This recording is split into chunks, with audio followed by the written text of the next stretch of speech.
Hello, good morning. It's a beautiful Sunday morning. How is everybody doing today?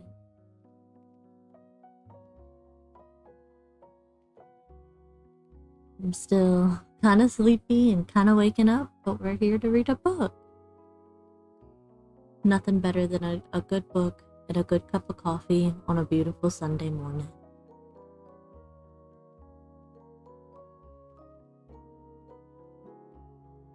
Today we're going to be reading Little Women by Louisa May Alcott. I'm really excited. This is one that I've been wanting to read for a while, and I don't have the free time ever to do it. So, hope everybody's excited for it. I hope everybody's ready and cozy. I know I am.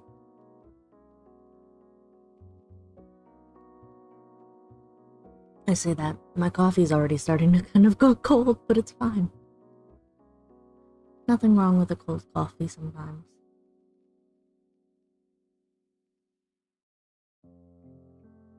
I've got a brand new background for all of this.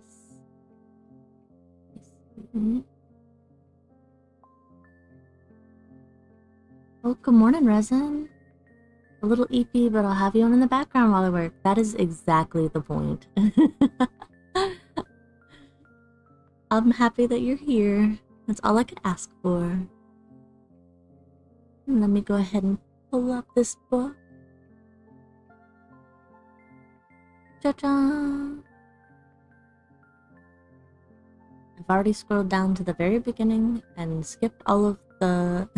They have it, it's really funny, they have it to where it's like all like highlighted so like you could link it. And I said, you know what? They don't need to see all that. It's okay.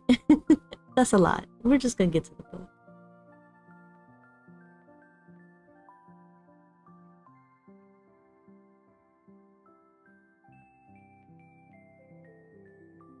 Let me take one more sip of my coffee and then we'll get started. Hopefully, I can't wait to see how this does for my throat because I'm so not used to like reading aloud. So bear with me. I think it's gonna be great, but we'll see.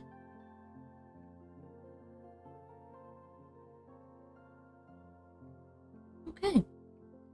Part 1, Chapter 1. Playing Pilgrims. Christmas won't be Christmas without any presents, grumbled Joe, lying on the rug. It's so dreadful to be poor, sighed Meg, looking down at her old dress. I don't think it's fair for some girls to have plenty of pretty things and other girls nothing at all, added little Amy with an injured sniff. We've got father and mother and each other, said Beth contentedly from her corner. The 4 young faces on which the firelight shone brightened at the cheerful words, but darkened again as Joe said sadly, We haven't got father, and shall not have him for a long time. She didn't say, perhaps never, but each silently added it, thinking of father far away where the fighting was. Nobody spoke for a minute, then Meg said in an altered tone, You know, the reason Mother proposed not having any presents this Christmas was because it is going to be a hard winter for everyone, and she thinks we ought not to spend money for pleasure when our men are suffering so in the army. We can't do much, but we can make our little sacrifices, and ought to do it gladly, but I'm afraid I don't. And Meg shook her head, as she thought regretfully of all the pretty things she wanted.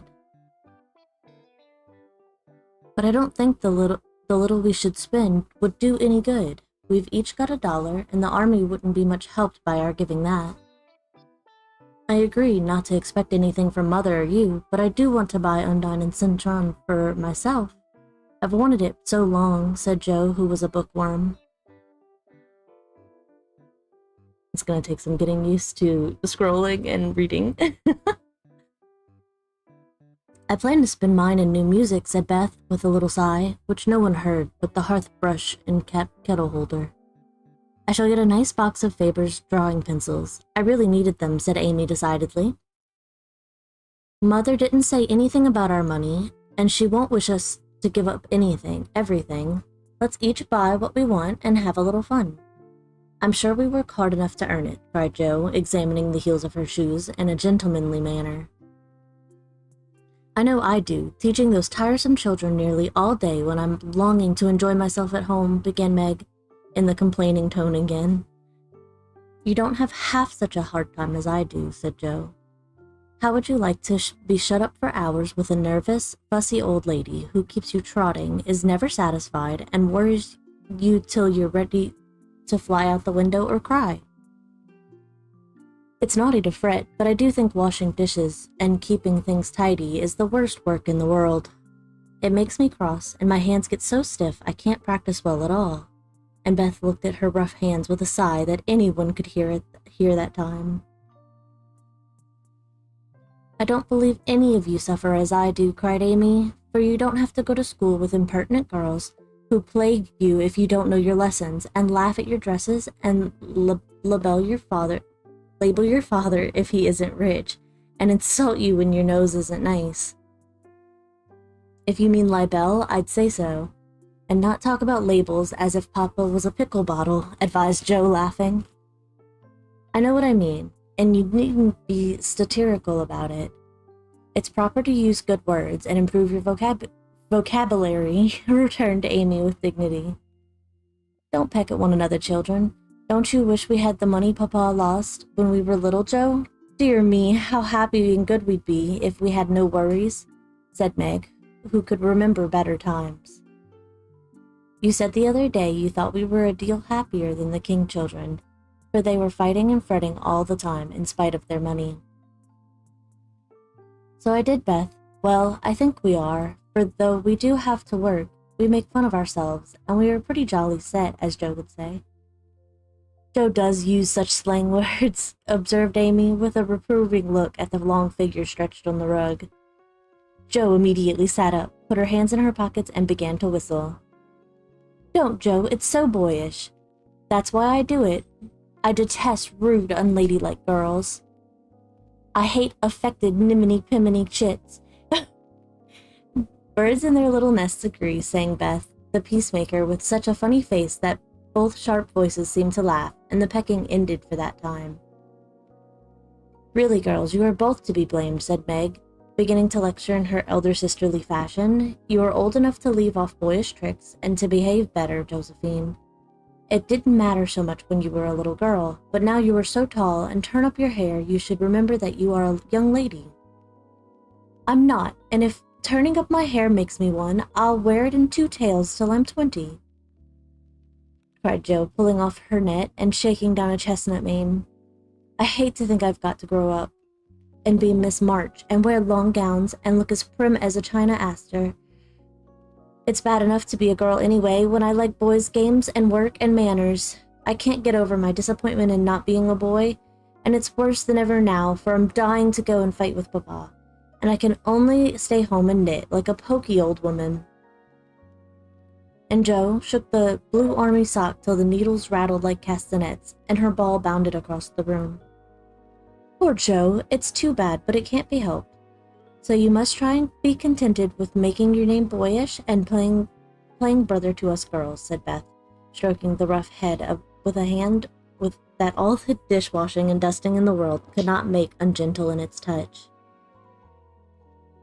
"As for you, Amy," continued Meg, "you are altogether too particular and prim. Your airs are funny now, but you'll grow up an affected little goose if you don't take care.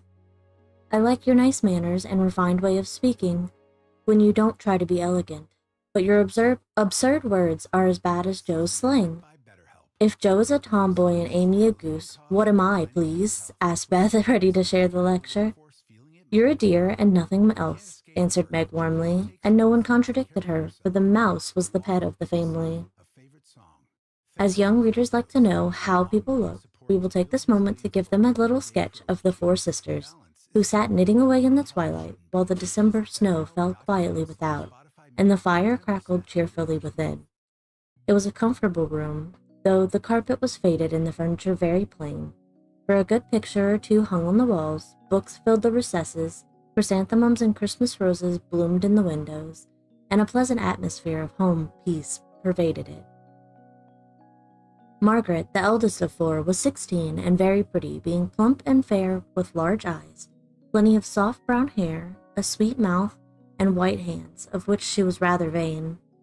15-year-old Jo was very tall, thin, and brown, and reminded one of a colt, for which she never seemed to know what to do with her long limbs, which were very much in her way. She had a decided mouth, a comical nose, and sharp gray features which appeared to see everything, and were by turns fierce, funny, or thoughtful. Her long, thick hair was her one beauty, but it was usually bundled into a net to be out of her way. Round shoulders had Jo, big hands and feet, a flyaway look to her clothes, and the uncomfortable appearance of a girl who was rapidly shooting up into a woman and didn't like it. Elizabeth, or Beth, as everyone called her, was a rosy, smooth-haired, bright-eyed girl of 13, with a shy manner, a timid voice, and a peaceful expression which was seldom disturbed. Her father called her Little Miss Tranquility, and the name suited her excellently, for she seemed to live in a happy world of her own, only venturing out to meet the few whom she trusted and loved. Amy, though the youngest, was a most important person, in her own opinion at least. A regular snow maiden with blue eyes and yellow hair curling on her shoulders, pale and slender, and always carrying herself like a young lady mindful of her manners.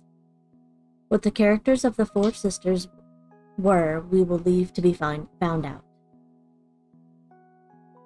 The clock struck 6, and having swept up the hearth, Beth put a pair of slippers down to warm. Somehow, the sight of the old shoes had a good effect upon the girls, for Mother was coming, and everyone brightened to welcome her.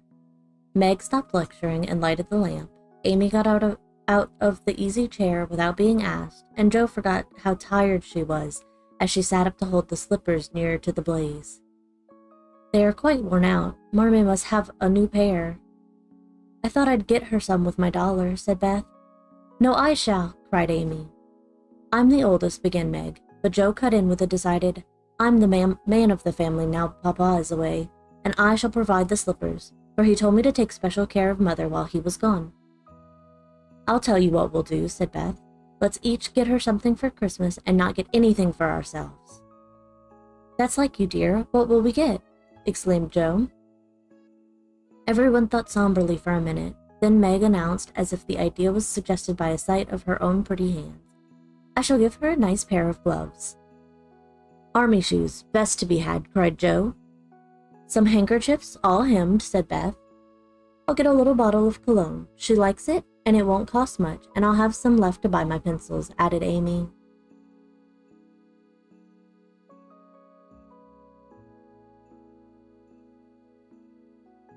How will we gift the things? Asked Meg. Put them on the table and bring her in and see her open the bundles. Don't you remember how we used to do on our birthdays? Answered Jo. I used to be so frightened when it was my turn to sit in the chair with the crown on and see you all come marching round to give the presents with a kiss. I liked the things and the kisses, but it was dreadful to have you sit looking at me while I opened the bundles, said Beth, who was toasting her face and the bread for tea at the same time. Let Marmee think we are getting things for ourselves, and then surprise her. We must go shopping tomorrow afternoon, Meg. There is so much to do about the play for Christmas night, said Jo, marching up and down, with her hands behind her back and her nose in the air.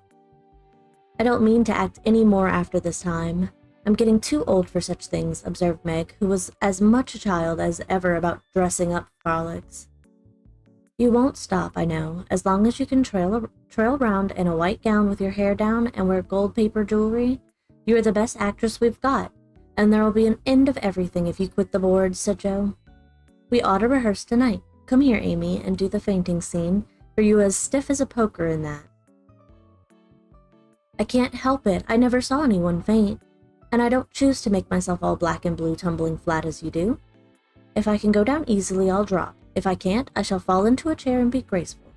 I don't care if Hugo does not come at me with a pistol, returned Amy, who was not gifted with dramatic power, but was chosen because she was small enough to be borne out shrieking by the villain of the piece. Do it this way. Clasp your hands so, and stagger across the room, crying frantically, Roderigo, save me, save me! And away went Jo with a melodramatic scream, which was truly thrilling. Amy followed, but she poked her hands out stiffly before her and jerked herself along as if she went by machinery, and her "ow" was more suggestive of pins being run into her than fear and anguish. Job gave a despairing groan, and Meg laughed outright, while Beth let her bread burn as she watched the fun with interest. "It's no use. Do the best you can when the time comes, and if the audience laughs, don't blame me. Come on, Meg." Then things went smoothly, for Don Pedro defied the world in a speech of 2 pages without a single break. Hagar, the witch, chanted an awful incantation over her kettle full of simmering toads, with weird effect. Rodrigo rent his chains asunder manfully, and Hugo died in agonies of remorse and arsenic with a wild "ha! Ha!" "It's the best we've had yet," said Meg as the dead villain sat up and rubbed his elbows. "I don't see how you can write and act such splendid things, Joe. You're a regular Shakespeare," exclaimed Beth, who firmly believed that her sisters were gifted with wonderful genius in all things. "Not quite," replied Joe modestly. "I do think The Witch's Curse, an operatic tragedy, is rather a nice thing, but I'd like to try Macbeth. If we only had a trapdoor for Banquo. I always wanted to do the killing part." "Is that a dagger that I see before me?" muttered Joe, rolling her eyes and clutching at the air, as she had seen a famous tragedian do. "No, it's the toasting fork with Mother's shoe on it instead of the bread." "Beth's stage struck," cried Meg, and the rehearsal ended in a general burst of laughter. "Glad to find you so merry, my girls," said a cheery voice at the door, and actors and audience turned to welcome a tall, motherly lady with a "can I help you" look about her which was truly delightful. She was not elegantly dressed, but a noble-looking woman, and the girls thought the gray cloak and unfashionable bonnet covered the most splendid mother in the world. "Well, dearies, how have you got on today?" "There was so much to do, getting the boxes ready to go tomorrow, that I didn't come home to dinner. Has anyone called, Beth? How is your cold, Meg? Joe, you look tired to death. Come and kiss me, baby." While making these maternal inquiries, Mrs. March got her wet things off, her warm slippers on, and sitting down in the easy chair, drew Amy into her lap, preparing to enjoy the happiest hour of her busy day. The girls flew about, trying to make things comfortable, each in her own way.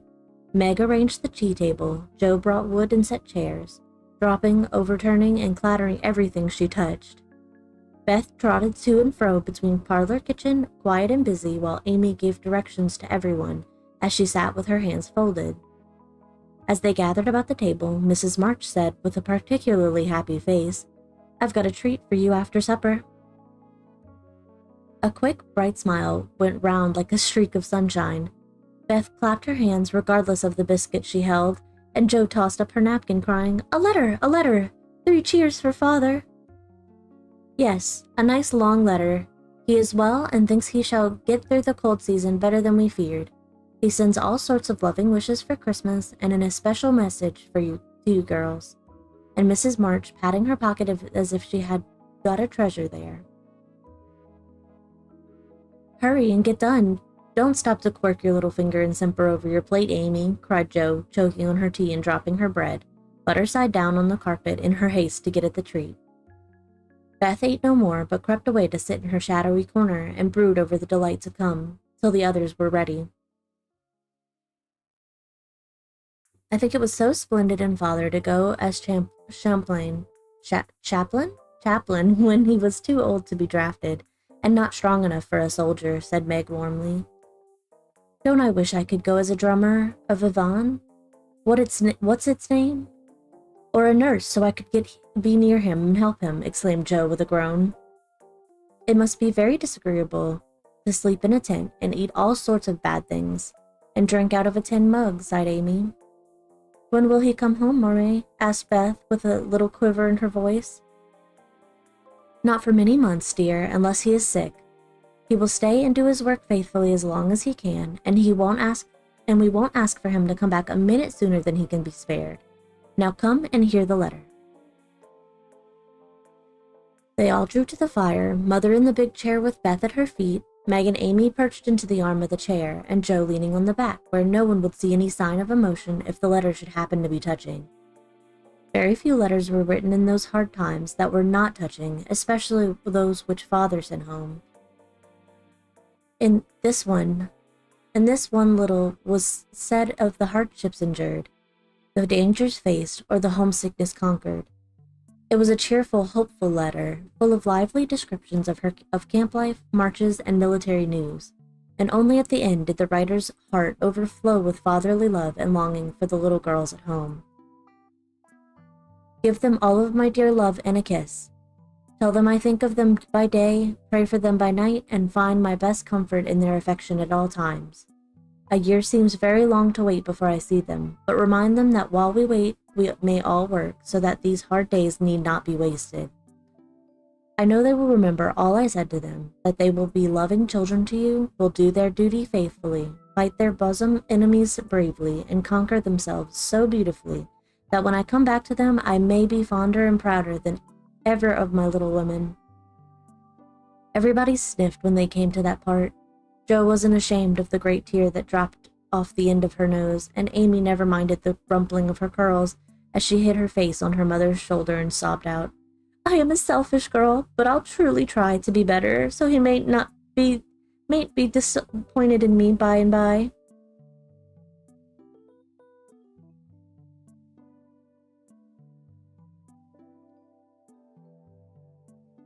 We all will, cried Meg. I think too much of my looks and hate to work, but won't anymore if I can help it. I'll try and be what he loves to call me, a little woman, and not be rough and wild, but do my duty here instead of wanting to be somewhere else, said Jo, thinking that keeping her temper at home was a much harder task than facing a rebel or two down south. Beth said nothing, but wiped away her tears with the blue army sock and began to knit with all her might, losing no time in doing the duty that lay nearest her, while she resolved in her quiet little soul to be all that father hoped to find her when the year brought round the happy coming home. Mrs. March broke the silence that followed Jo's words by saying in her cheery voice, Do you remember how you used to play Pilgrim's Progress when you were little things? Nothing delighted you more than to have me tie my piece bags on your backs for burdens, give you hats and sticks and rolls of paper, and let you travel through the house from the cellar, which was the city of destruction, up to the housetop, where you had all the lovely things you could collect to make a celestial city. What fun it was, especially going by the lions fighting up Halion, and passing through the valley where the hobgoblins were, said Jo. I liked the place where the bundles fell off and tumbled downstairs, said Meg. I don't remember much about it, except that I was afraid of the cellar and the dark entry, and always liked the cake and milk we had up at the top. If I wasn't too old for such things, I'd rather like to play it over again, said Amy, who began to talk of renouncing childish things at the mature age of 12. We never are too old for this, my dear, because it is a play and we are playing all the time in one way or another. Our burdens are here, our road is before us, and the longing of goodness and happiness is the guide that leads us through many troubles and mistakes to the peace which is a true celestial city. Now, my little pilgrims, suppose you begin again, not in play, but in earnest, and see how far on you can get before father comes home. Really, mother? Where are our bundles? Asked Amy, who was a very literal young lady. Each of you told what your burden was just now, except Beth. I rather think she hasn't got any, said her mother. Yes, I have. Mine is dishes and dusters and envying girls with nice pianos and being afraid of people. Beth's bundle was such a funny one that everybody wanted to laugh, but nobody did, for it would have hurt her feelings very much. Let us do it, said Meg thoughtfully. It is only another name for trying to be good, and the story may help us, for though we do want to be good, it's hard work and we forget and don't do our best. We were in the Slough of Despond tonight, and Slough? I think it's Slough. We were in the Slough of Despond tonight, and Mother came and pulled us out as Help did in the book. We ought to have our roll of directions like Christian. What shall we do about that? Asked Jo, delighted with the fancy which lent a little romance to the very dull task of doing her duty. Look under your pillows Christmas morning, and you will find your guidebook, replied Mrs. March. They talked over the new plan while old Hannah cleared the table. Then out came the 4 little work baskets, and the needles flew as the girls made sheets for Aunt March. It was uninteresting sewing, but tonight no one grumbled. They adopted Joe's plan of dividing the long seams into 4 parts and calling the quarters Europe, Asia, Africa, and America, and in that way got on capitally, especially when they talked about the different countries as they stitched their way through them. At 9, they stopped work and sang, as usual, before they went to bed. No one but Beth could get much music out of the old piano, but she had a way of softly touching the yellow keys and making a pleasant accompaniment to the simple songs they sang. Meg had a voice like a flute, and she and her mother led the little choir. Amy chirped like a cricket, and Jo wandered through the airs at her own sweet will, always coming out at the wrong place with a croak or quaver that spoiled the most pensive tune. They had always done this from the time they could lisp. Crinkle, crinkle, little star. And it had become a household custom, for the mother was a born singer.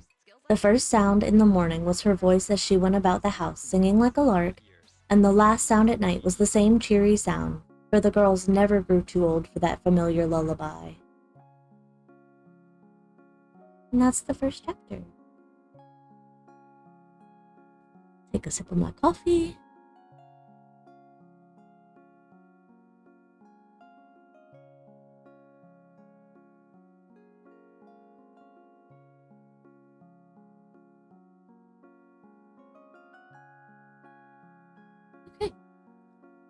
Chapter 2, A Merry Christmas. Jo was the first to wake in the gray dawn of Christmas morning. No stockings hung at the fireplace, and for a moment she felt as much disappointed as she did long ago, when her little sock fell down because it was crammed so full of goodies.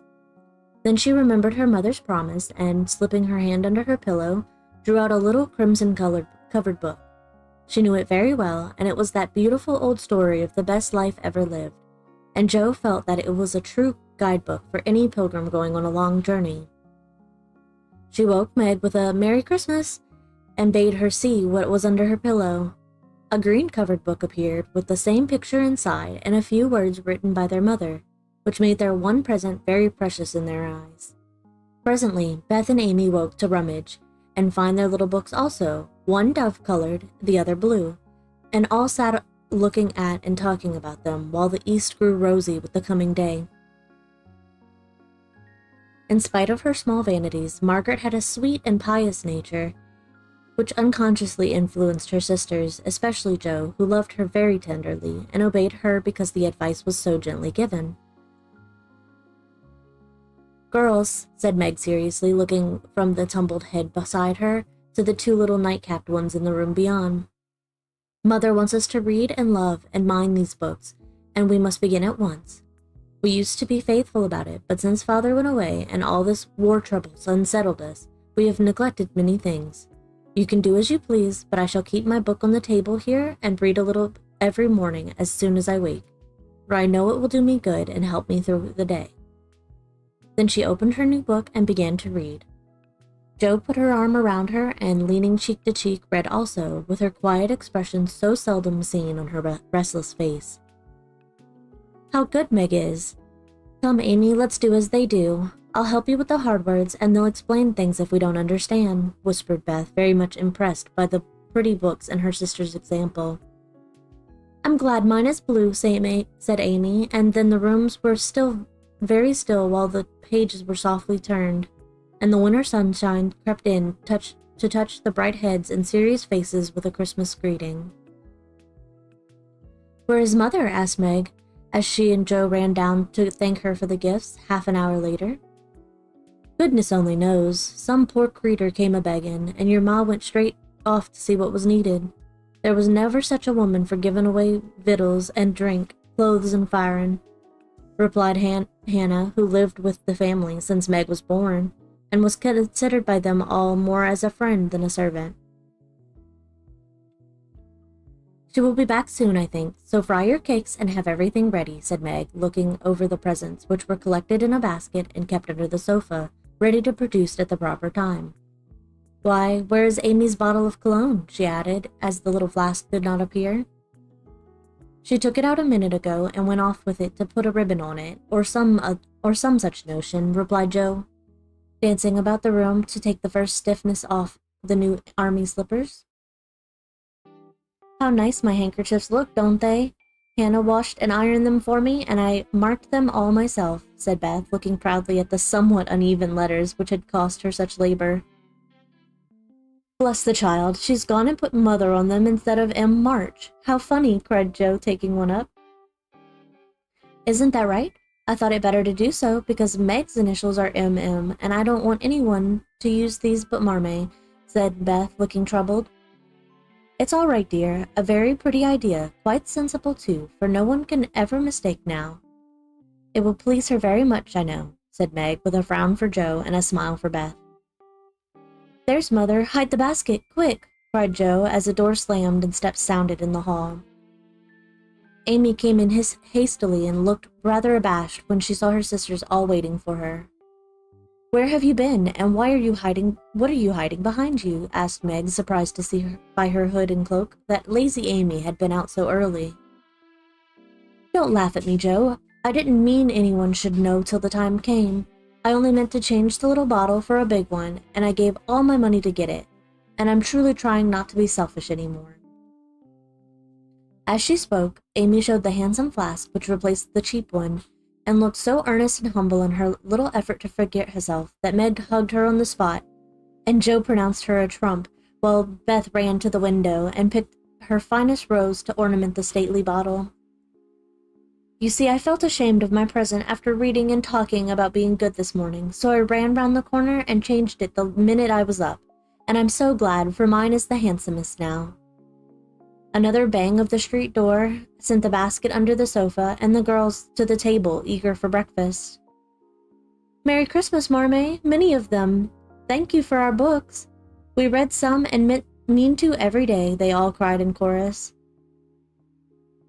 "Merry Christmas, little daughters. I'm glad you began at once, and hope you will keep on. But I want to say one word before we sit down. Not far away from here lies a poor woman with a little newborn baby. 6 children are huddled into one bed to keep from freezing, so they have no fire. There is nothing to eat over there, and the oldest boy came to tell me they were suffering hunger and cold. My girls, will you give them your breakfast as a Christmas present?" They were all unusually hungry, having waited nearly an hour, and for a minute no one spoke. Only a minute, for Joe explained impetuously, "I'm so glad you came before we began." "Good morning, Natsu." "May I go and help carry the things to the poor little children?" asked Beth eagerly. "I shall take the cream and the muffins," added Amy, heroically giving up the articles she most liked. Meg was already covering the buckwheats and piling the bread into one big plate. "I thought you'd do it," said Mrs. March, smiling as if satisfied. "You shall all go and help me, and when we come back we will have bread and milk for breakfast, and make it up at dinner time." They were soon ready, and the procession set out. Fortunately, it was early, and they went through the back streets. So few people saw them, and no one laughed at the queer party. A poor, bare, miserable room it was, with broken windows, no fire, ragged bedclothes, a sick mother, wailing baby, and a group of pale, hungry children cuddled under one quilt, trying to keep warm. How the big eyes stared and the blue lips smiled as the girls went in. "Ach, mein Gott! It is good angels come to us," said the poor woman, crying for joy. "Funny angels in hoods and mittens," said Joe, and set them to laughing. In a few minutes, it really did seem as if kind spirits had been at work there. Hannah, who had carried wood, made a fire, and stopped up the broken panes with old hats and her own cloak. Mrs. March gave the mother tea and gruel, and comforted her with promises of help, while she dressed the little baby as tenderly as if it had been her own.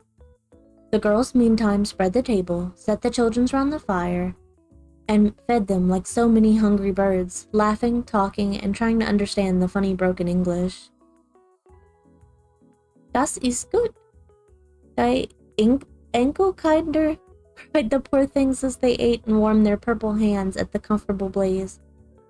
The girls had never been called angel children before, and thought it very agreeable, especially Jo, who had been considered a Sancho ever since she was born.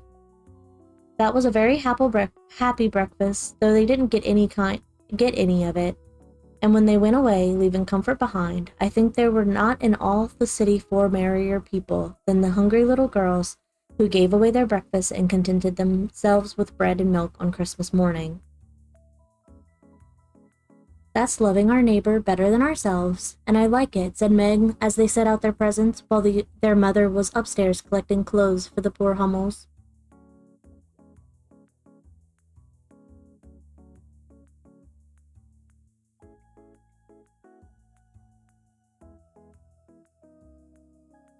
Not a very splendid show, but there was a great deal of love done up in the few little bundles, and the tall vase of red roses, white chrysanthemums, and trailing vines, which stood in the middle, gave quite an elegant air to the table.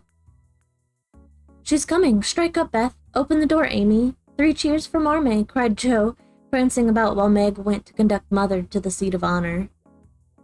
Beth played her gayest march, Amy threw open the door, and Meg enacted escort with great dignity. Mrs. March was both surprised and touched, and smiled with her eyes full as she examined her presents and read the little notes which accompanied them. The slippers went on at once, a new handkerchief was slipped into her pocket, well scented with Amy's cologne, the rose was fastened in her bosom, and the nice gloves were pronounced a perfect fit. There was a good deal of laughing and kissing and explaining in the simple, loving fashion which makes these home festivals so pleasant at the time, so sweet to remember long afterward, and then all fell to work. The morning charities and ceremonies took so much time that the rest of the day was devoted to preparations for the evening festivities. Being still too young to go often to the theater, and not rich enough to afford any great outlay for private performances, the girls put their wits to work, and necessity being the mother of invention, made whatever they needed. Very clever were some of their productions: pasteboard guitars, antique lamps made of old-fashioned butterboards covered with silver paper, gorgeous robes of old cotton, glittering with tin spangles from a pickle factory, and armor covering with the same useful diamond-shaped bits left in sheets when the lids of the preserve pots were cut out. The big chamber was the scene of many innocent revels. No gentlemen were admitted, so Jo played male parts to her heart's content and took immense satisfaction in a pair of russet leather boots given her by a friend, who knew a lady who knew an actor. These boots, an old foil, and slashed doublet, once used by an artist for some picture, were Jo's chief treasures, and appeared on all occasions. The smallness of the company made it necessary for the 2 principal actors to take several parts apiece, and they certainly deserved some of credit for the hard work they did in learning 3 or 4 different parts, whisking in and out of various costumes, and managing the stage besides.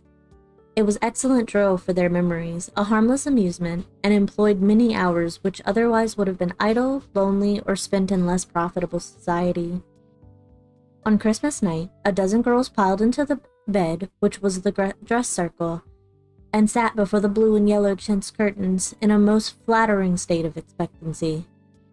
There was a good deal of rustling and whispering behind the curtain, a trifle of lamp smoke, and an occasional giggle from Amy, who was apt to get hysterical in the excitement of the moment. Presently a bell sounded, and the curtains flew apart, and the operatic tragedy began. A gloomy wood, according to one playbill, was represented by a few shrubs in pots, green baize on the floor, and a cave in the distance. This cave was made with a clothes horse for a roof, bureaus for walls, and in it was a small furnace in full blast, with a black pot on it and an old witch bending over it. The stage was dark, and the glow of the furnace had a fine effect, especially as real steam issued from the kettle when the witch took off the cover. A moment was allowed for the first thrill to subside. Then Hugo, the villain, stalked in with a clanking sword at his side, a slouching hat, black beard, mysterious cloak, and the boots. After pacing to and from in much agitation, he struck his forehead and burst out in a wild strain, singing of his hatred for Roderigo, his love for Zara, and his pleasing resolution to kill the one and win the other. The gruff tones in Hugo's voice, with an occasional shout, and his feelings overcame him, were very impressive, and the audience applauded the moment he paused for breath. Bowing with the air of one accustomed to public praise, he stole to the cavern and ordered Hagar to come forth with a commanding, "What ho, minion! I need thee!" Out came Meg with gray horsehair hanging about her face, a red and black robe, a staff, a cabalistic signs upon her cloak. Hugo demanded a potion to make Zara adore him, and one to destroy Rodrigo. Hagar, in a fine dramatic melody, promised both and proceeded to call up the spirit who would bring the love philter. "Hither, hither from thy home, airy sprite, I bid thee come. Born of roses, fed on dew, charms and potions canst thou brew? Bring me here with elfin speed the fragrant philter which I need. Make it sweet and swift and strong. Spirit, answer now my song." A soft strain of music sounded, and then at the back of the cave appeared a little figure in cloudy white, with glittering wings, golden hair, and a garland of roses on its head. Wavering a wand, it said, "Hither I come from my airy home, afar in the silver moon. Take the magic spell, and use it well, or its power will vanish soon." And dropping a small gilded bottle at the witch's feet, the spirit vanished. Another chant from Hagar produced another apparition, not a lovely one, for with a bang an ugly black imp appeared and, having croaked a reply, tossed a dark bottle at Hugo and disappeared with a mocking laugh. Having warbled his thanks and put the potion in his boots, Hugo departed, and Hagar informed the audience that, as he had killed a few of her friends in times past, she had cursed him, and intends to thwart his plans and be revenged on him. Then the curtain fell, and the audience reposed and ate candy while discussing the merits of the play. A good deal of hammering went on before the curtain rose again, but when it came evident of a masterpiece of stage carpentry had got up, no one murmured at the delay. It was truly superb. A tower rose to the ceiling. Halfway up appeared a window with a lamp burning in it, and behind the white curtain appeared Zara in a lovely blue and silver dress, waiting for Rodrigo. He came in gorgeous array with plumed cap, red cloak, chestnut lovelocks, a guitar, and the boots, of course.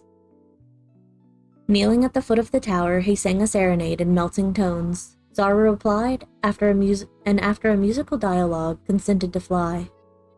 They came the grand effect of the play. Rodrigo produced a rope ladder with 5 steps to it, threw up one end, and invited Zara to descend. Timidly, she crept from her lattice, put her hands on Rodrigo's shoulder, and was about to leap gracefully down when, alas, alas for Zara, she forgot her train. It caught in the window, and the tower tottered, leaning forward. It fell with a crash and buried the unhappy lovers in the ruins. A universal shriek arose as the russet boots waved wildly from the wreck, and a golden head emerged, exclaiming, "I told you so! I told you so!" With wonderful presence of mind, Don Pedro, the cruel sire, rushed in, dragged out his daughter with a hasty aside. "Don't laugh, act as if it was all right," and, ordering Rodrigo up, banished him from the kingdom with wrath and scorn. Though decidedly shaken by the fall from the tower upon him, Rodrigo defied the old gentleman and refused to stir. This dauntless example fired Zara. She also defied her sire, and he ordered them both to the deepest dungeons of the castle. A stout little retainer came in with chains and led them away, looking very much frightened and evidently forgetting the speech he ought to have made. Act 3rd was the castle hall, and here Hagar appeared, having come to free the lovers and finish Hugo. She hears him coming and hides, sees him putting the potions into 2 cups of wine, and bid the timid little servant, "Bear them to the captives in their cells, and tell them I shall come anon." The servant takes Hugo aside to tell him something, and Hagar changes the cups for 2 others which are harmless. Ferdinando, the minion, carries them away, and Hagar puts back the cup which holds the poison meant for Rodrigo. Hugo, getting thirsty after a long warble, drinks it, loses his wits, and after a good deal of clutching and stamping, falls flat and dies, while Hagar informs him what she has done in a song of exquisite power and melody. This was a truly thrilling scene, though some persons might have thought that the sudden tumbling of the quantity of long red hair rather marred the effect of the villain's death. He was called before the curtain, and with great propriety appeared, leading Hagar, whose singing was considered more wonderful than all the rest of the performance put together. Act Fourth displayed the despairing Rodrigo on the point of stabbing himself because he has been told that Zara has deserted him. Such as the dagger is at his heart, a lovely song is sung under his window, informing him that Zara is true but in danger, and he can save her if he will. A key is thrown in which unlocks the door, and in a spasm of rapture he tears off his chains and rushes away to find and rescue his lady love. Act Fifth opened with a stormy scene between Zara and Don Pedro. He wishes her to go into a convent, but she won't hear of it, and after a touching appeal is about to faint, when Rodrigo dashes in and demands her hand. Don Pedro refuses because he is not rich. They shout and gesticulate tremendously, but cannot agree, and Rodrigo is about to bear away the exhausted Zara, when the timid servant enters with a letter and a bag from Hagar, who has mysteriously disappeared. The latter informs the party that she bequeaths untold wealth to the young pair and an awful doom to Don Pedro, if he doesn't make them happy. The bag is opened and several quarts of tin money shower down upon the stage, till it is quite glorified with the glitter. This entirely softens the stern sire. He consents without a murmur, all join in a joyful chorus, and the curtain falls upon the lovers kneeling to receive Don Pedro's blessing in attitudes of the most romantic grace.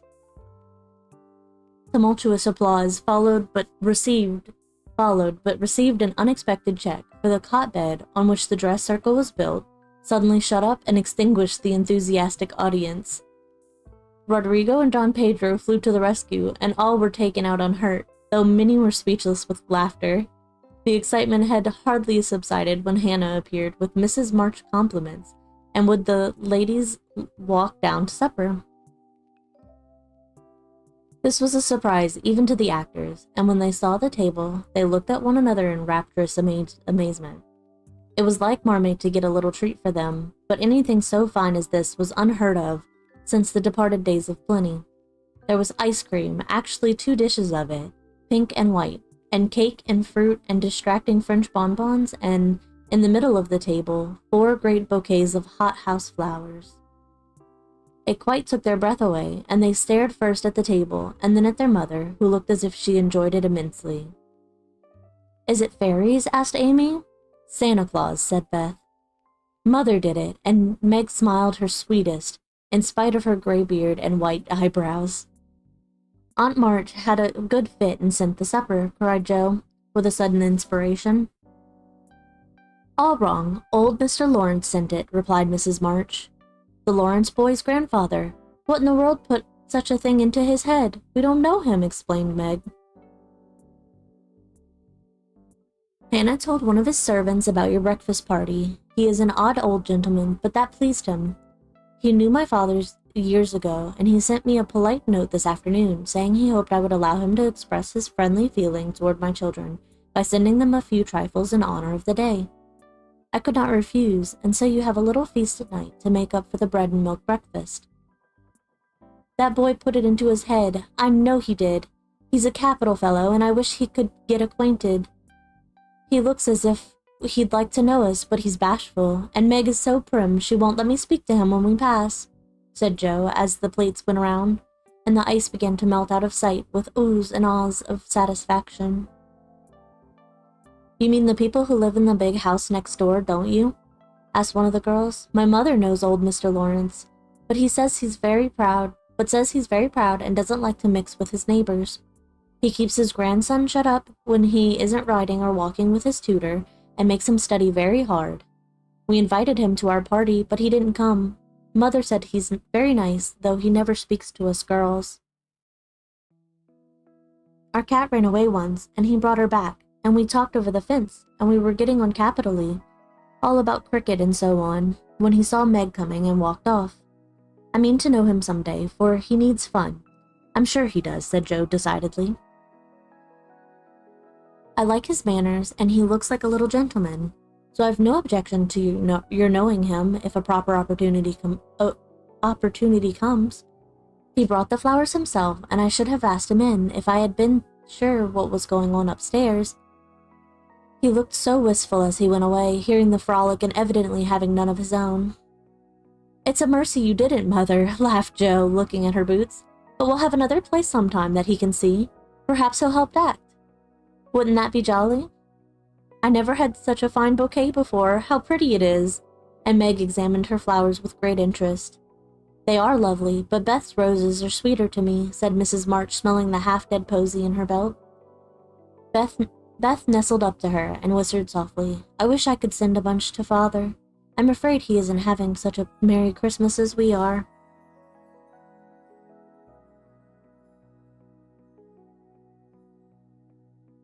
Sip of my water.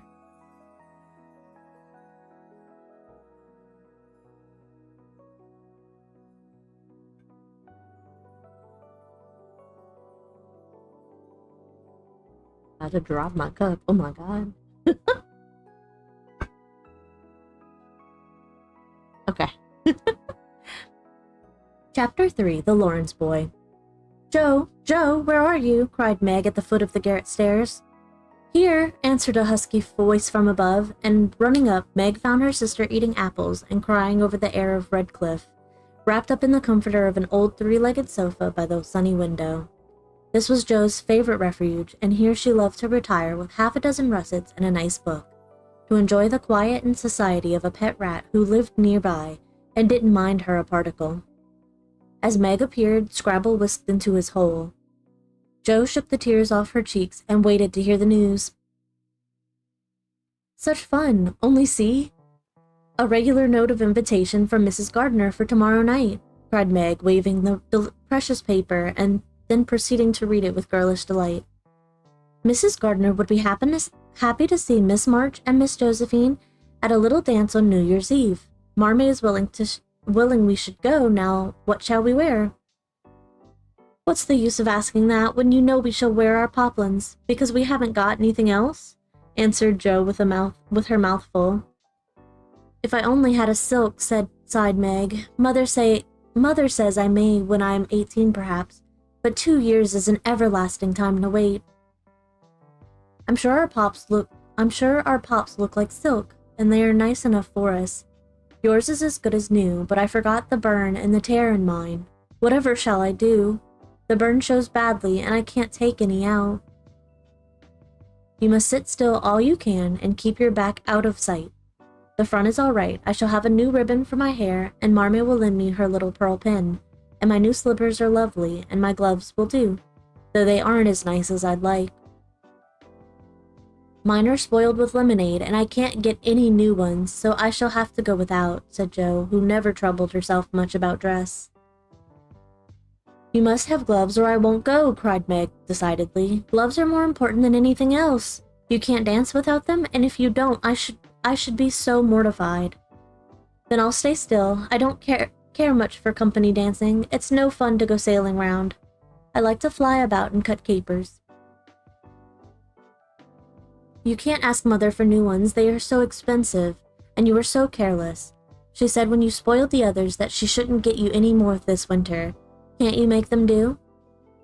I can hold them crumpled up in my hand so no one will know how stained they are. That's all I can do. No, I'll tell you how we can manage. Each wear one good one and carry a bad one, don't you see? Your hands are bigger than mine, and you will stretch my glove dreadfully, began Meg, whose gloves were a tender point with her. Then I'll go without. I don't care what people say, cried Joe, taking up her book. You may have it, you may. Only don't stain it, and do behave nicely. Don't put your hands behind you or stare, or say Christopher Columbus, will you? Don't worry about me. I'll be as prim as I can, and not get into any scrapes if I can help it. Now go and answer your note, and let me finish this splendid story. So Meg went away to accept with thanks, look over her dress, and sing blithely as she did up one real lace frill, while Joe finished her story, her 4 apples, and had a game of romps with Scrabble. On New Year's Eve, The parlor was deserted, for the 2 younger girls played dressing maids, and the 2 elder were absorbed in the all-important business of getting ready for the party. Simple as the toilets were, there were a great deal of running up and down, laughing and talking, and at one time a strong smell of burned hair pervaded the house. Meg wanted a few curls about her face, and Joe undertook to pinch the papered locks with a pair of hot tongs. "Ought they to smoke like that?" asked Beth from her perch on the bed. "It's the dampness drying," replied Joe. "What a queer smell. It's like burned feathers," observed Amy, smoothing her own pretty curls with a superior air. "There, now I'll take off the papers, and you'll see a cloud of little ringlets," said Joe, putting down the tongs. She did take off the papers, but no cloud of ringlets appeared, for the hair came with the papers, and the horrified hairdresser laid a row of little scorched bundles on the bureau before her victim. Oh, what have you done? I'm spoiled, I can't go. My hair, oh my hair," wailed Meg, looking with despair at the uneven frizzle on her forehead. "Just my luck. You shouldn't have asked me to do it. I always spoil everything. I'm so sorry, but the tongs were too hot, and so I've made a mess," groaned poor Joe, regarding the little black pancakes with tears of regret. "It isn't spoiled. Just frizzle it and tie your ribbon so the ends come on your forehead a bit, and it will look like the last fashion. I've seen many girls do it so," said Amy consolingly. "Serves me right for trying to be fine. I wish I'd let my hair alone," cried Meg petulantly. "So do I. It was so smooth and pretty, but it will soon grow out again," said Beth, coming to kiss and comfort the shorn sheep.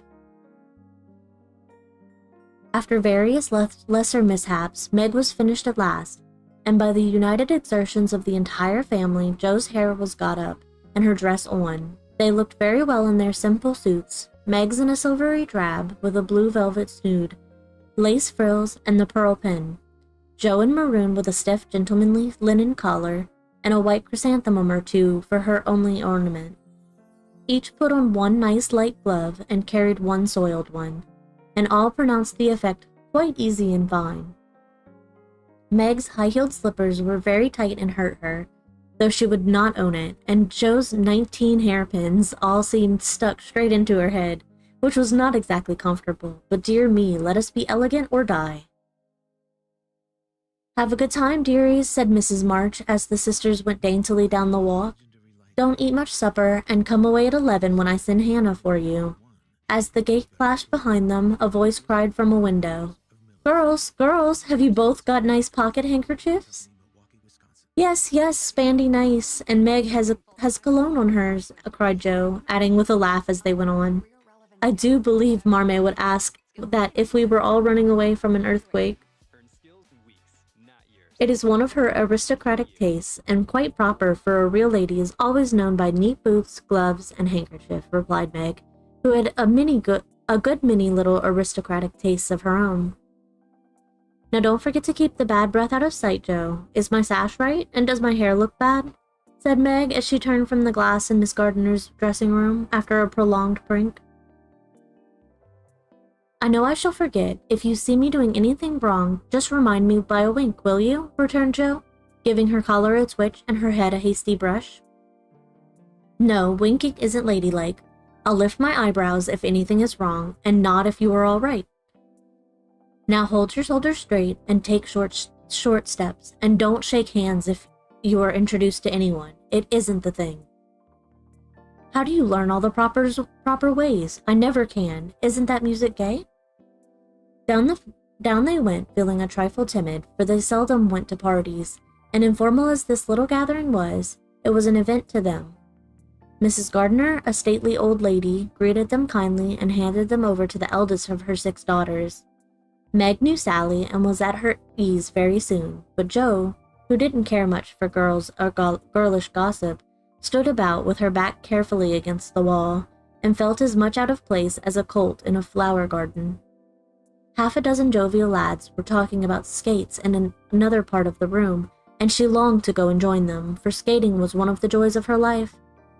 She telegraphed her wish to Meg, but the eyebrows went up so alarmingly that she dared not stir.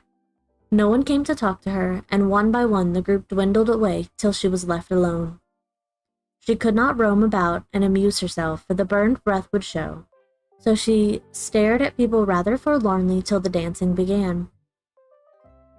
Meg was asked at once, and the tight slippers tripped about so briskly that none would have guessed the pain their wearer suffered smilingly.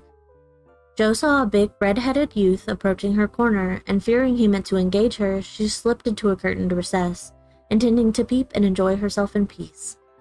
Unfortunately, another bashful person had chosen the same refuge, for, as the curtain fell behind her, she found herself face to face with the Lawrence boy.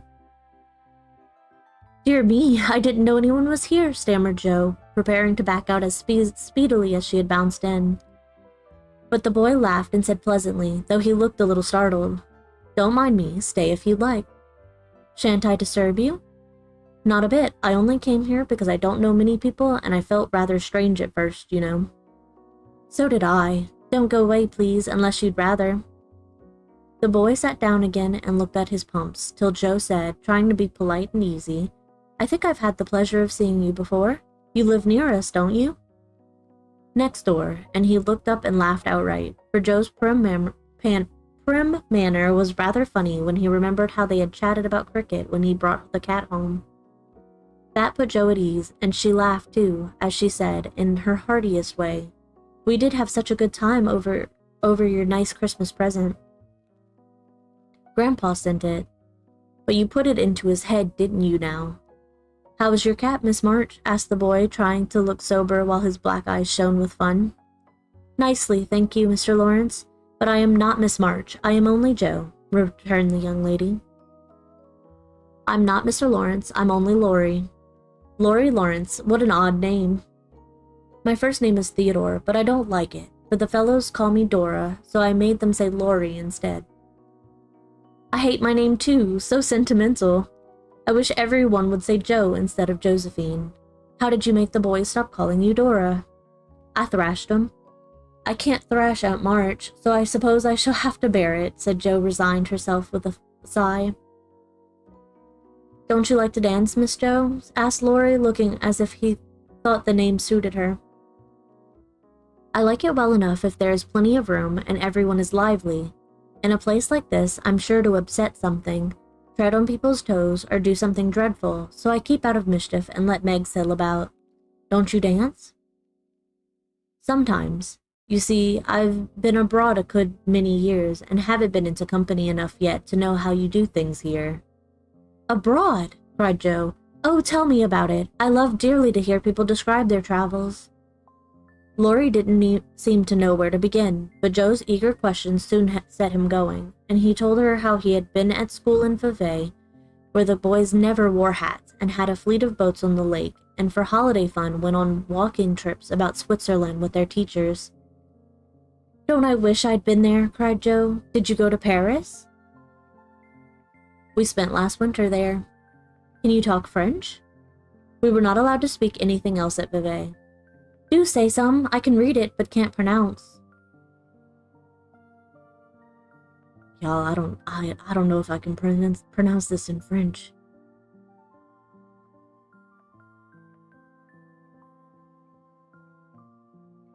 "Yeah, How nicely you do it. Let me see, you said, 'Who is the young lady in the pretty slippers,' didn't you?" "Oui, mademoiselle." I got that one. "It's my sister Margaret. You knew it was. Do you think she is pretty?" "Yes, she makes me think of German girls. She looks so fresh and quiet, and dances like a lady." Jo quite glowed with pleasure at this boyish praise of her sister, and stored it up to repeat to Meg. Both peeped and criticized and chatted till they felt like old acquaintances. Laurie's bashfulness soon wore off, for Jo's gentlemanly demeanor amused and set him at his ease. And Jo was her merry self again, because her dress was forgotten, and nobody lifted their eyebrows at her. She liked the Lawrence boy better than ever, and took several good looks at him, so that she might describe him to the girls, for they had no brothers, very few male cousins, and boys were almost unknown creatures to them. Curly black hair, brown skin, big black eyes, handsome nose, fine teeth, small hands and feet, taller than I am, very polite for a boy, and altogether jolly. Wonder how old he is? It was on the tip of Joe's tongue to ask, but she checked herself in time and, with unusual tact, tried to find out in a roundabout way. I suppose you are going to college soon. I see you pegging away at your books. No, I've been studying hard, and Joe blushed at the dreadful pegging which had escaped her. Laurie smiled, but didn't seem shocked, and answered with a shrug. Not for a year or two. I won't go before 17, anyway. Aren't you but 15? Asked Joe, looking at the tall lad, whom she had imagined 17 already. 16, next month. How I wish I was going to college. You don't look as if you liked it. I hate it. Nothing but grinding or skylarking, and I don't like the way fellows do either in this country. What do you like? To live in Italy, and to enjoy myself in my own way. Joe wanted very much to ask what his own way was, but his black brows looked rather threatening as he knit them, so she changed the subject by saying, as her foot kept time, That's a splendid polka. Why don't you go and try it? If you will come too, he answered with a gallant little bow. I can't, for I told Meg I wouldn't, because... There Joe stopped and looked undecided whether to tell or to laugh. Because what? You won't tell? Never. Well, I have a bad trick of standing before the fire, and so I burned my frocks, and I scorched this one, and though it's nicely mended, it shows, and Meg told me to keep still so no one would see it. You may laugh if you want to. It is funny, I know. But Laurie didn't laugh. He only looked down a minute, and the expression of his face puzzled Joe when he said very gently, Never mind that. I'll tell you how we can manage. There's a long hall out there, and we can dance grandly, and no one will see us. Please come. Joe thanked him and gladly went, wishing she had 2 neat gloves, for when she saw the nice pearl-colored ones her partner wore.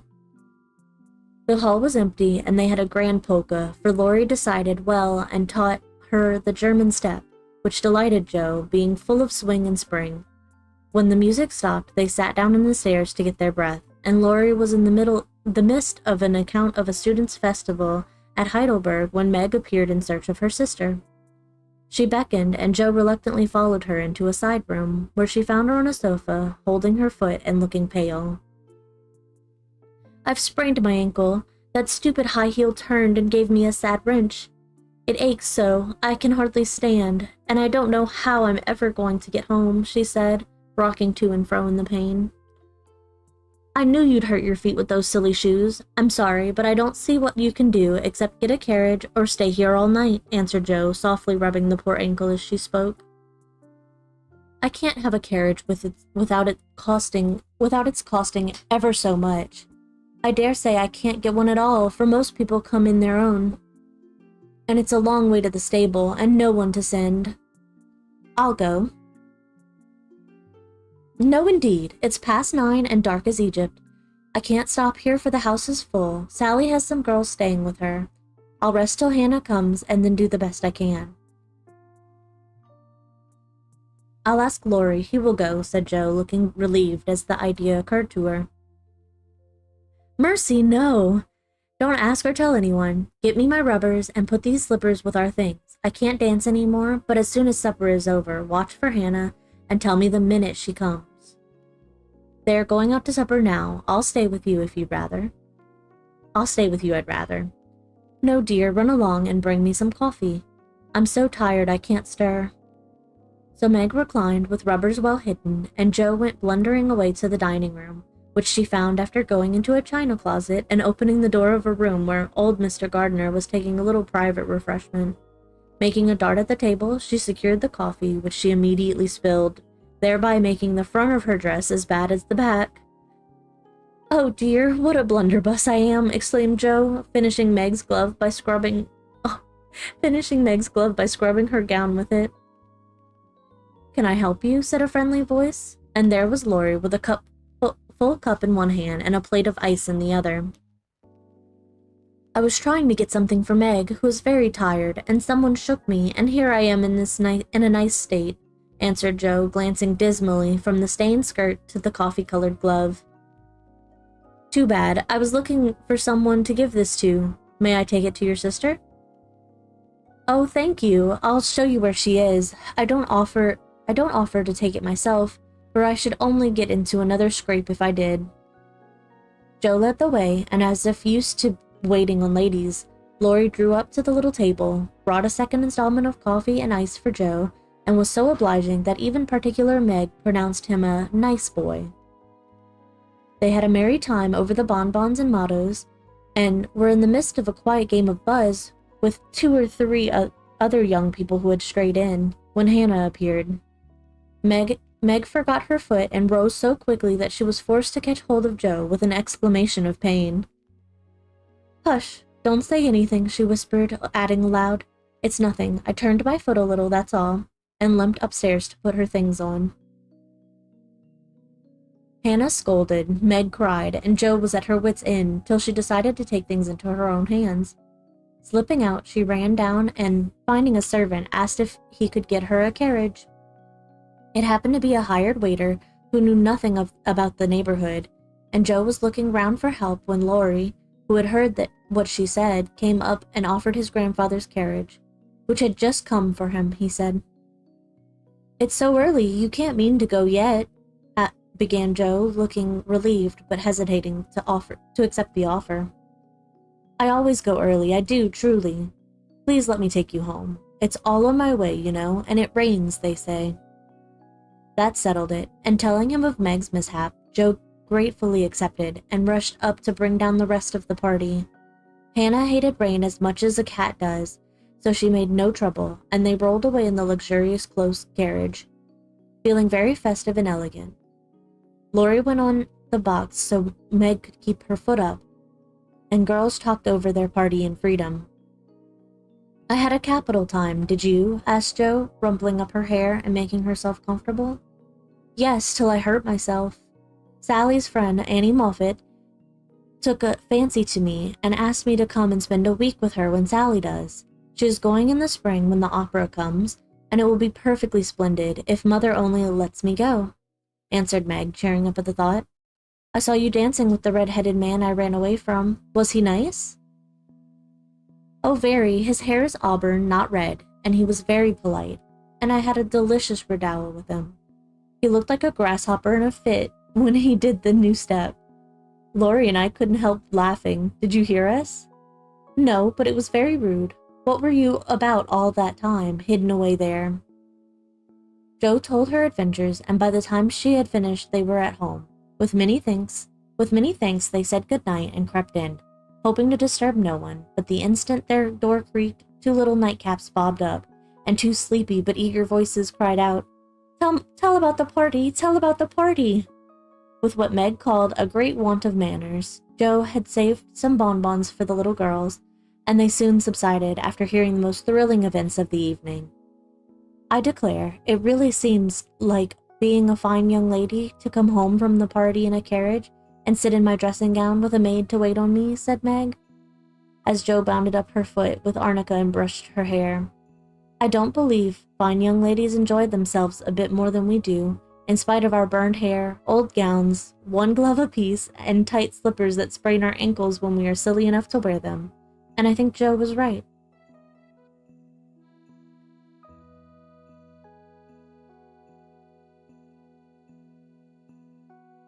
Chapter 4, Burdens. Just a little heads up, I think I might make this my last chapter for the morning. I hope y'all are enjoying. I'm having a good time listening to this story. I'm having a good time.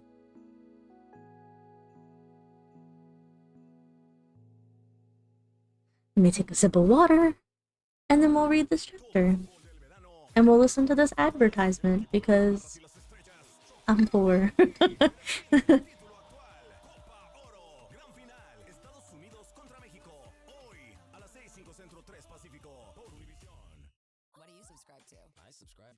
Madness. Hey, Morty. Hey, Rick. To Carrie's catchphrases. Hello, lovers.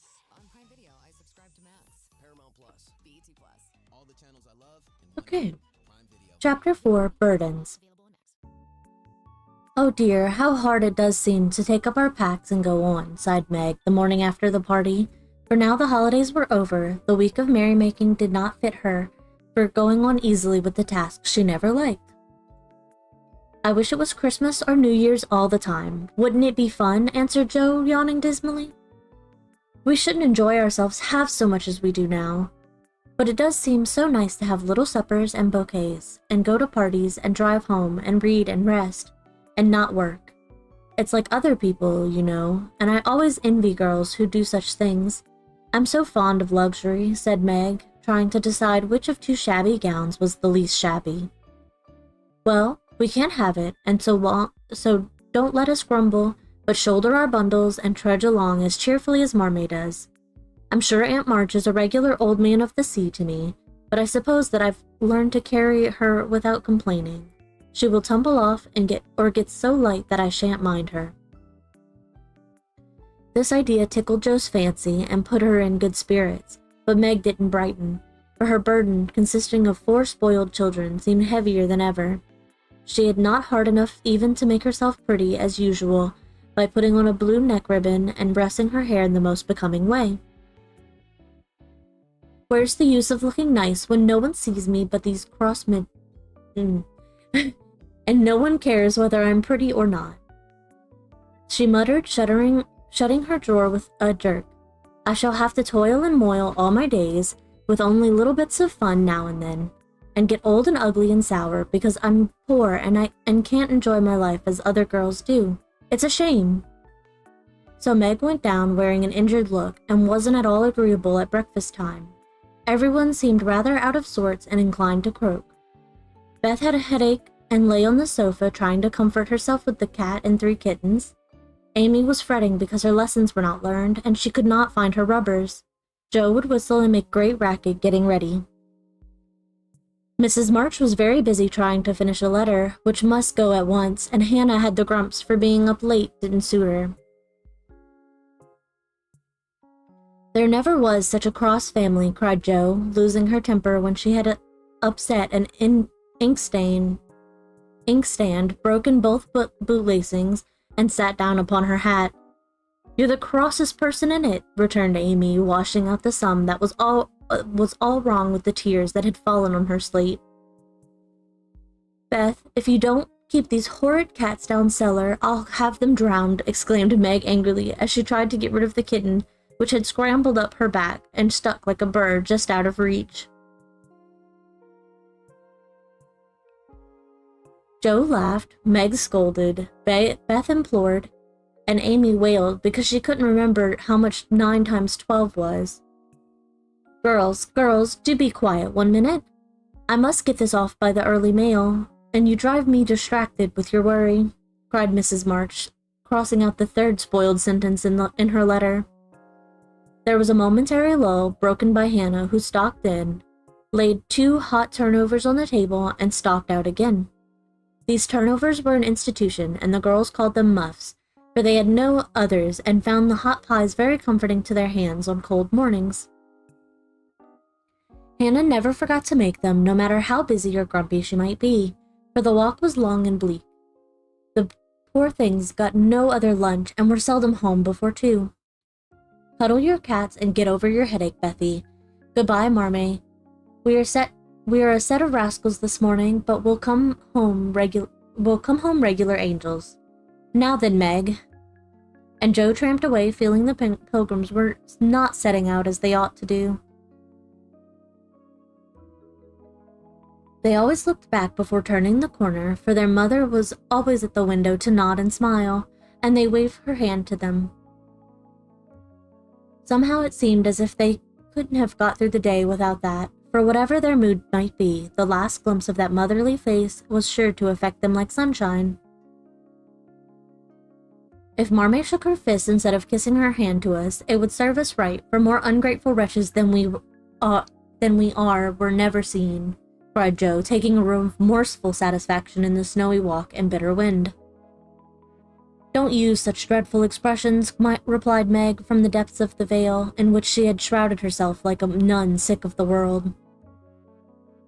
I like good strong words that mean something, replied Jo, catching her hat as it took a leap off her head, preparatory to flying away altogether.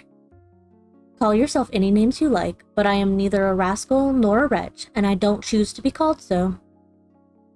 You're a blighted being and decidedly cross today because you can't sit in the lap of luxury all the time. Poor dear, just wait till I make my fortune and you shall revel in carriages and ice cream and high-heeled slippers and posies and red-headed boys to dance with. How ridiculous you are, Joe, but Meg laughed at the nonsense and felt better in spite of herself. Lucky for you I am, for if I put on crushed airs and tried to be dismal as you do, we should be in a nice state. Thank goodness I can always find something funny to keep me up. Don't croak any more, but come home jolly, there's a dear.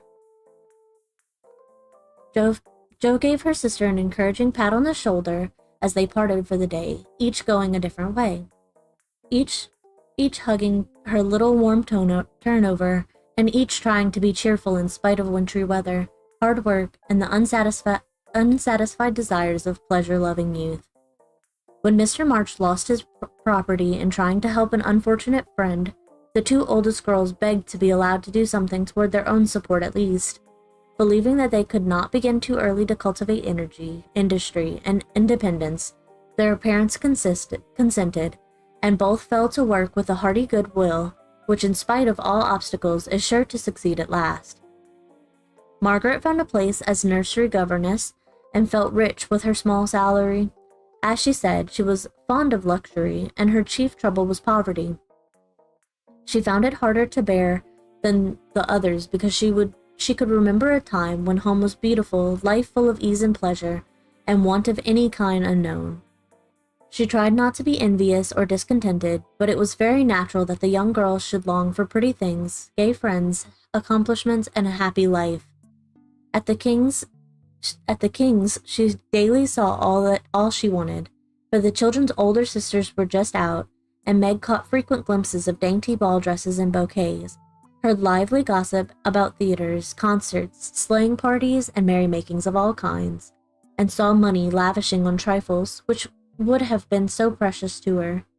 Poor Meg seldom complained, but a sense of injustice made her feel bitter towards everyone sometimes, for she had not yet learned to know how rich she was in blessings which alone can make life happy.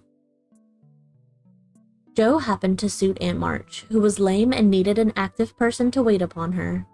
The childless old lady had offered to adopt one of the girls when the troubles came, and was much offended because her offer was declined.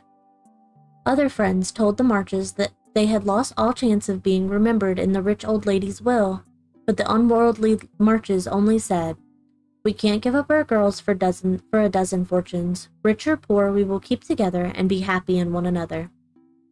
The old lady wouldn't speak to them for a time, but happening to meet Jo at a friend's, something in her comical face and blunt manners struck the old lady's fancy, and she proposed to take her for a companion. This did not suit Jo at all, but she accepted the place since nothing better appeared, and, to everyone's surprise, got on remarkably well with her irascible relative.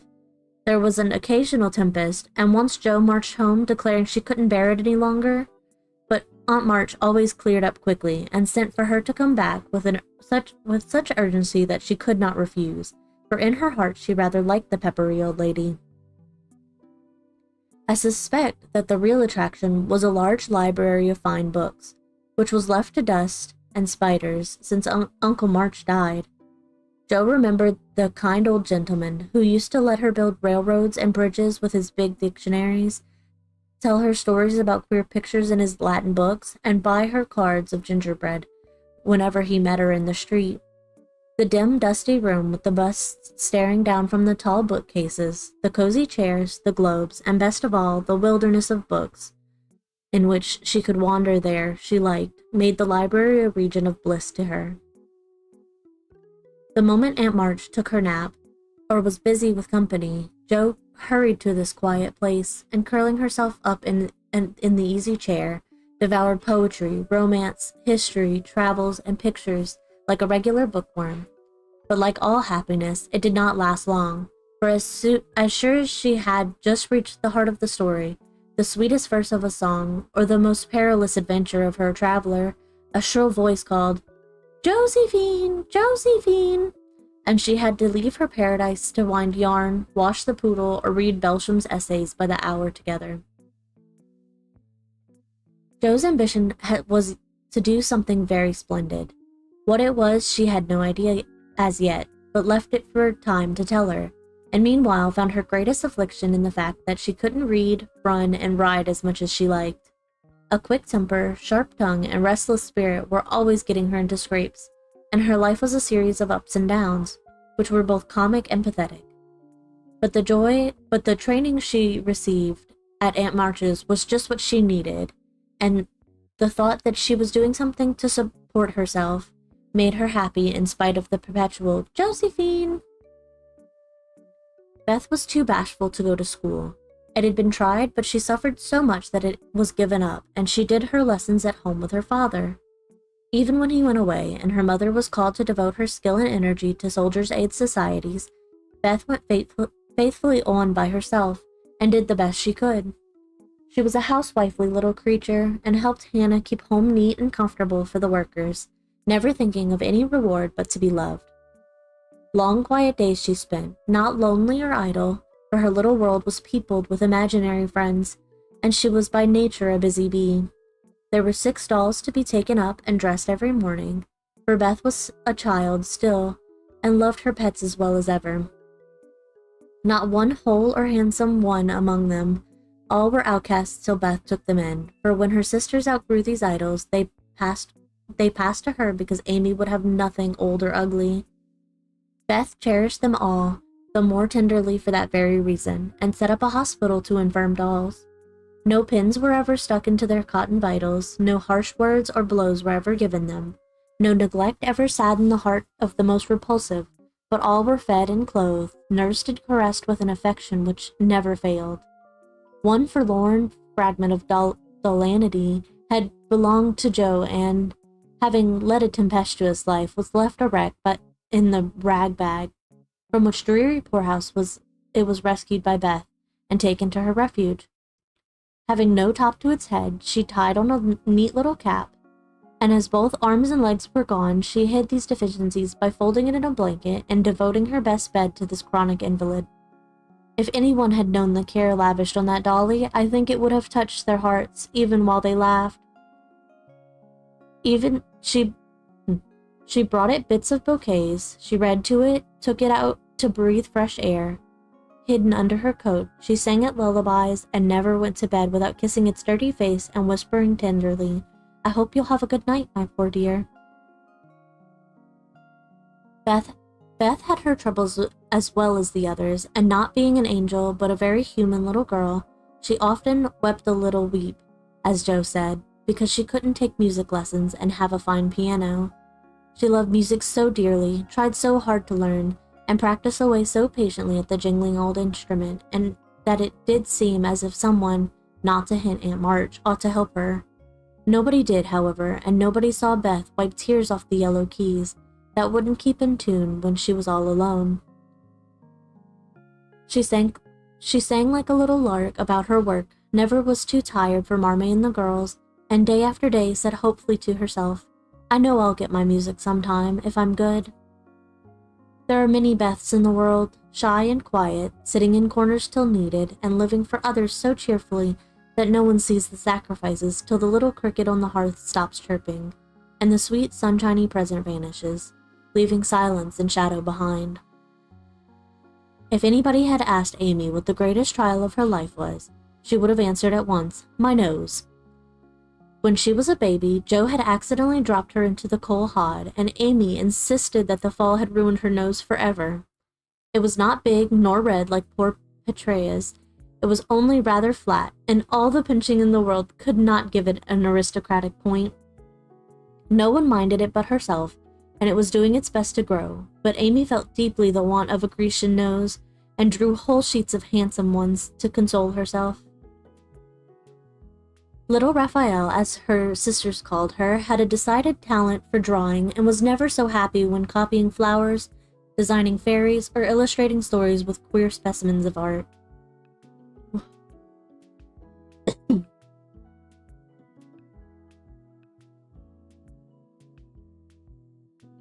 Her teachers complained that instead of doing her sums, she covered her slate with animals. The blank pages of her atlas were used to copy maps on, and caricatures of the most ludicrous description came fluttering out of all her books at unlucky moments. She got through her lessons as well as she could, and managed to escape reprimands by being a model of deportment. She was a great favorite with her mates, being good-tempered and possessing the happy art of pleasing without effort. Her little airs and graces were much admired, so were her accomplishments, for besides her drawing she could play 12 tunes, crochet, and read French without mispronouncing more than 2/3 of the words. She had a plaintive way of saying, "When Papa was rich, we did so and so," which was very touching, and her long words were considered perfectly elegant by the girls. Amy was in a fair way to be spoiled, for everyone petted her, and her small vanities and selfishnesses were growing nicely. One thing, however, rather quenched the vanities. She had to wear her cousin's clothes. Now Florence's mamma hadn't a particle of taste, and Amy suffered deeply at having to wear a red instead of a blue bonnet, unbecoming gowns, and fussy aprons that did not fit. Everything was good, well made, and little worn, but Amy's artistic eyes were much afflicted, especially this winter when her school dress was a dull purple with yellow dots and no trimming. "My only comfort," she said to Meg with tears in her eyes, "is that Mother doesn't take tucks in my dresses whenever I'm naughty, as Maria Park's mother's does. My dear, it's really dreadful, for sometimes she is so bad her frock is up to her knees, and she can't come to school. When I think of this degradation, I feel I can bear even my flat nose and purple gown with yellow skyrockets on it." Meg was Amy's confidant and monitor, and by some strange attraction of opposites, Jo was gentle Beth's. To Jo alone did the shy child tell her thoughts, and over her big harum-scarum sister, Beth, unconsciously exercised more influence than anyone in the family. The two older girls were a great deal to one another, but each took one of their younger sisters into keeping and watched over her in her own way. Playing mother, they called it, and put their sisters in the places of discarded dolls with the maternal instinct of little women. "Has anybody got anything to tell? It's been such a dismal day. I'm really dying for some amusement," said Meg, as they sat sewing together that evening. "I had a queer time with Aunt today. As I got the best of it, I'll tell you about it," began Jo, who dearly loved to tell stories. "I was reading that everlasting Belsham, and droning away as I always do, for Aunt soon drops off, and then I take out some nice book, and read like fury till she wakes up. I actually made myself sleepy, and before she began to nod, I gave such a gape that she asked me what I meant by opening my mouth wide enough to take the whole book in at once. 'I wish I could and be done with it,' said I, trying not to be saucy. Then she gave me a long lecture on my sins, and told me to sit and think them over while she just lost herself for a moment. She never finds herself very soon, so the minute her cap began to bob like a top-heavy dahlia, I whipped the Vicar of Wakefield out of my pocket and read away, with one eye on him and one on Aunt.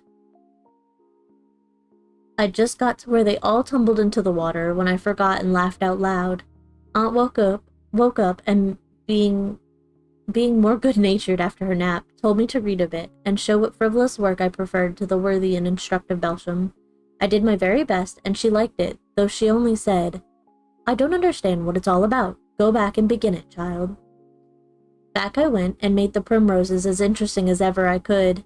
Once I was wicked enough to stop in a thrilling place and say meekly, "I'm afraid it tires you, ma'am. Shan't I stop now?" She caught up her knitting, which had dropped out of her hands, gave me a sharp look through her specs, and said, in her short way, "Finish the chapter and don't be impertinent, miss." Did she own she liked it?" asked Meg. "Oh, bless you, no. But she let old Belsham rest, and when I ran back after my gloves this afternoon, there she was, so hard at the Vicar that she didn't hear me laugh as I danced a jig in the hall because of the good time coming. What a pleasant life she might have if only she choose. I don't envy her much in spite of her money, for after all, rich people have about as many worries as poor ones, I think," added Jo.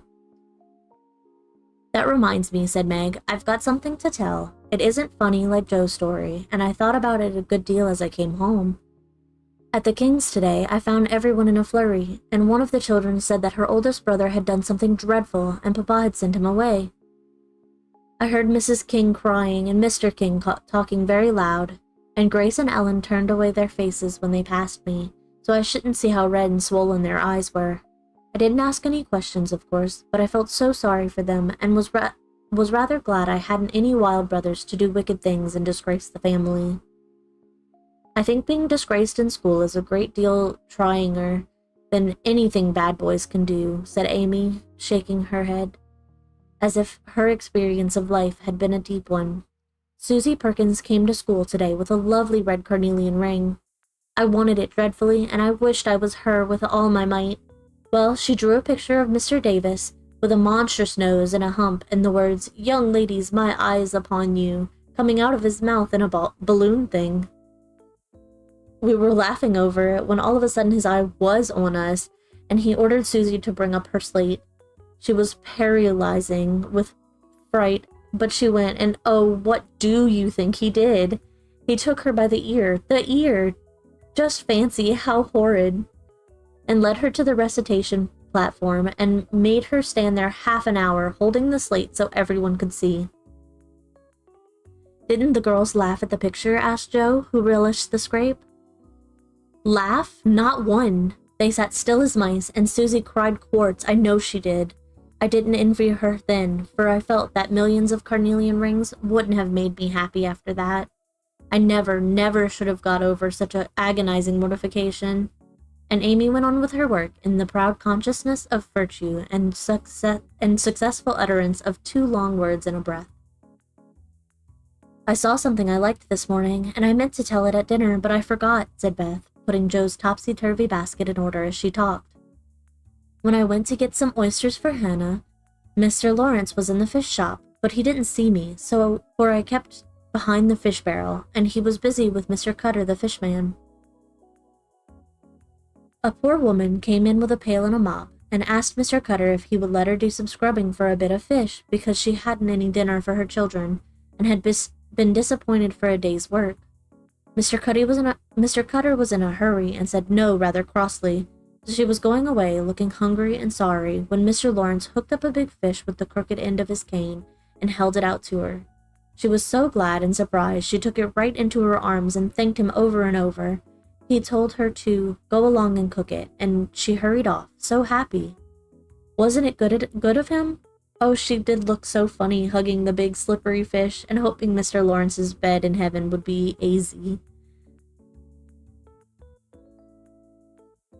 When they had laughed at Beth's story, they asked their mother for one, and after a moment's thought, she said soberly, "As I sat cutting out blue flannel jackets today at the rooms, I felt very anxious about Father, and thought how lonely and helpless we should be if anything happened to him.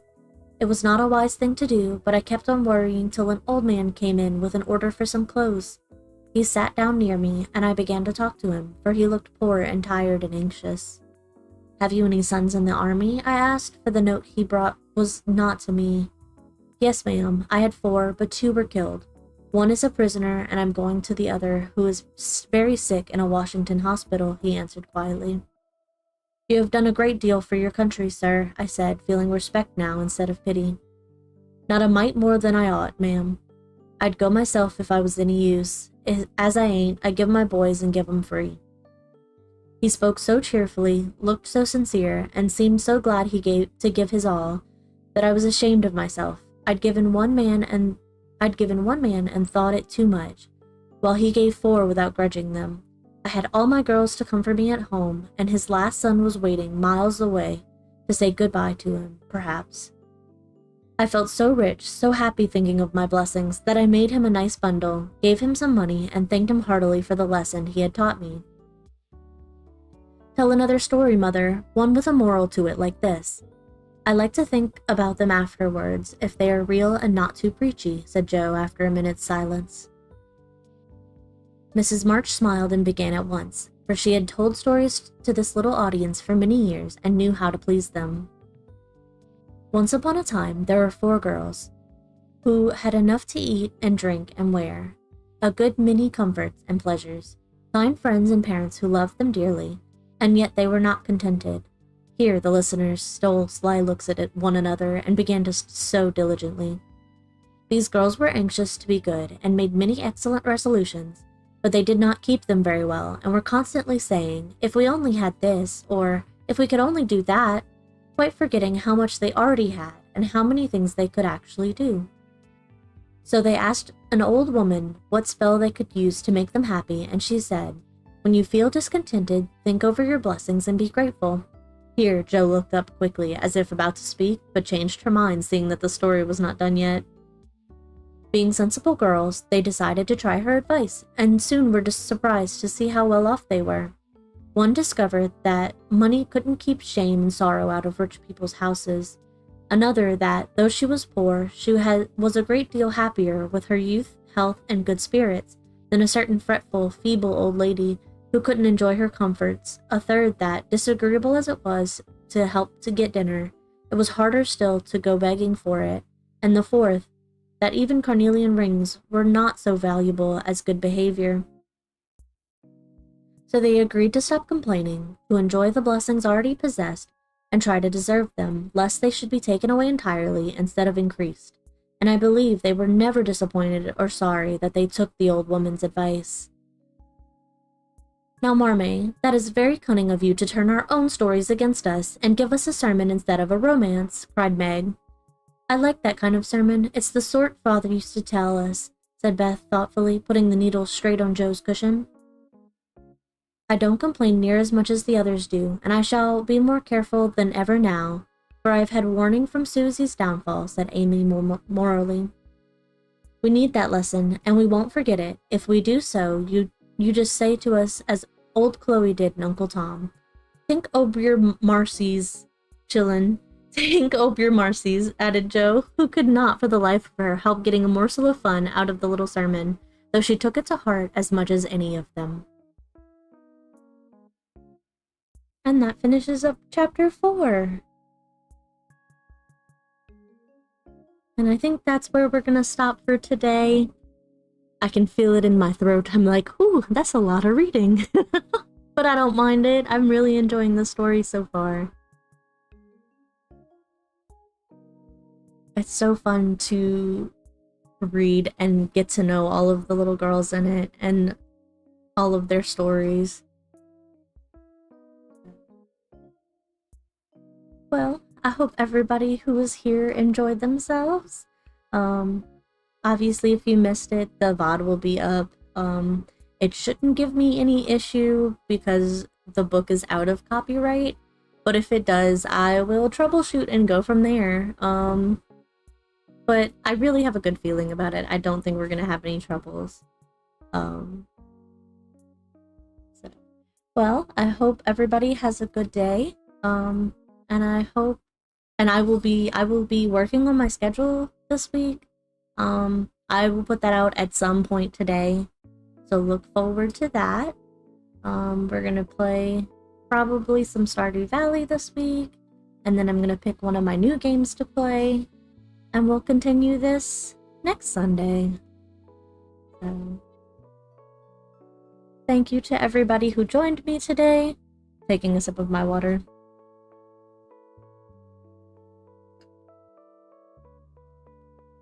And I hope you all have a good one.